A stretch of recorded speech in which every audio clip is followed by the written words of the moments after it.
नमस्कार स्टूडेंट्स, आप सभी का हरे कृष्ण क्लासेस में स्वागत है, जिसमें आज हम क्लास 10 का चैप्टर 4 में एक्सरसाइज 4.2 को देखने वाले हैं। और इसमें आज हम लोग कुछ वर्ड प्रॉब्लम्स जुड़े हुए क्वेश्चन को सॉल्व करने वाले हैं। इसमें हमारा पहला क्वेश्चन ये रहा, जिसमें कहा गया है the altitude of right triangle is 7 centimetre less than it's base.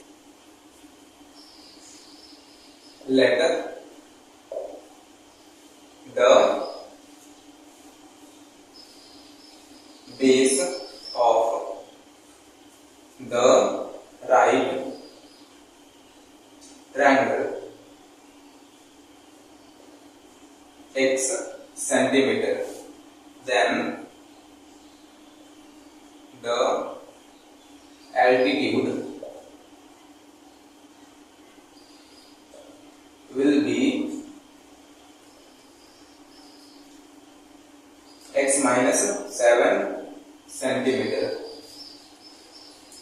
This is given hypotenuse is 13 centimeter. अब हमें यहाँ पे पाइथागोरस थ्योरम का यूज करना है। Now using Pythagoras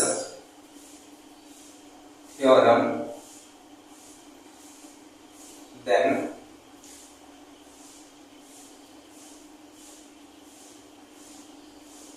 (13) square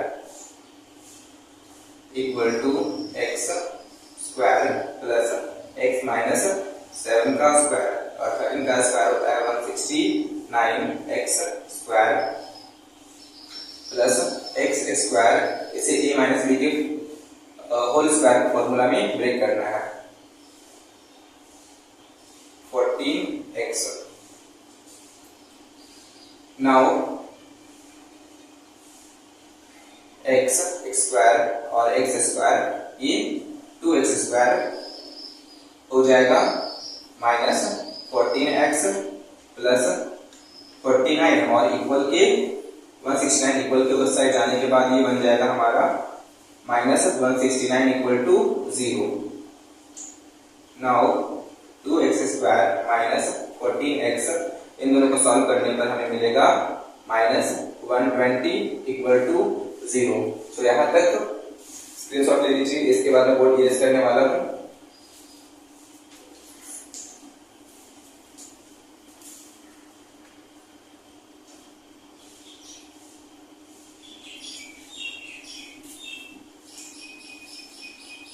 जो हमारा लास्ट इक्वेशन आया हुआ था वो ये था। अब हम देखते हैं कि यहाँ से हम 2 कॉमन निकाल सकते हैं। सो यहाँ से 2 कॉमन लिया जा रहा है, माइनस 7x और 60 इक्वल टू 0। 2 उधर जाने के बाद ये 0 बन जाएगा, देन हमें मिलेगा x square minus 7x minus 60 equal to 0। अब हमें यहाँ पे इस क्वाड्रेटिक इक्वेशन को फैक्टराइजेशन मेथड की हेल्प से सॉल्व करना है। सो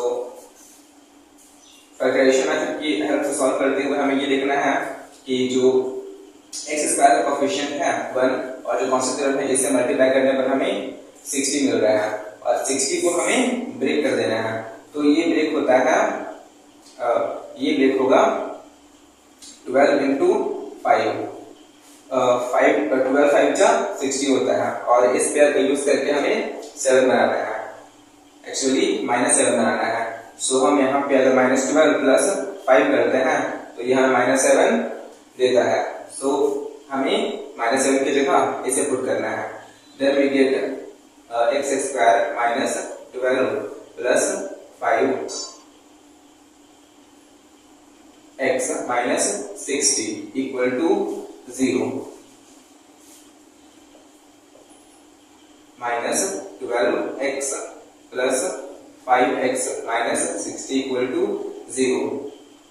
अब हम यहाँ पे देखना है क्या कॉमन है, तो हम यहाँ पे देखते हैं कि x कॉमन फिर से आ रहा है और x माइनस 12 ब्रैकेट के अंदर बचेगा, और यहाँ से हमारा प्लस 5 कॉमन आ रहा है, x minus 12 equal to 0.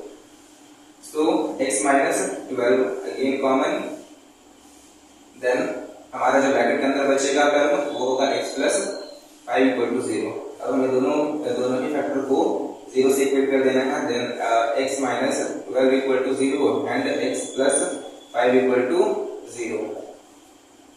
so x is equal to हमारा पहला आंसर आया 12 और x is equal to -5.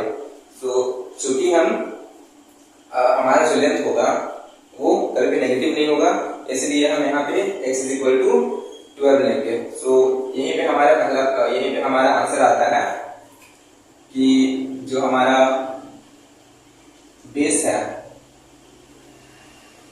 है वो 12 सेंटीमीटर है और जो एल्टीट्यूड वो 12 - 7 मीन्स 5 सेंटीमीटर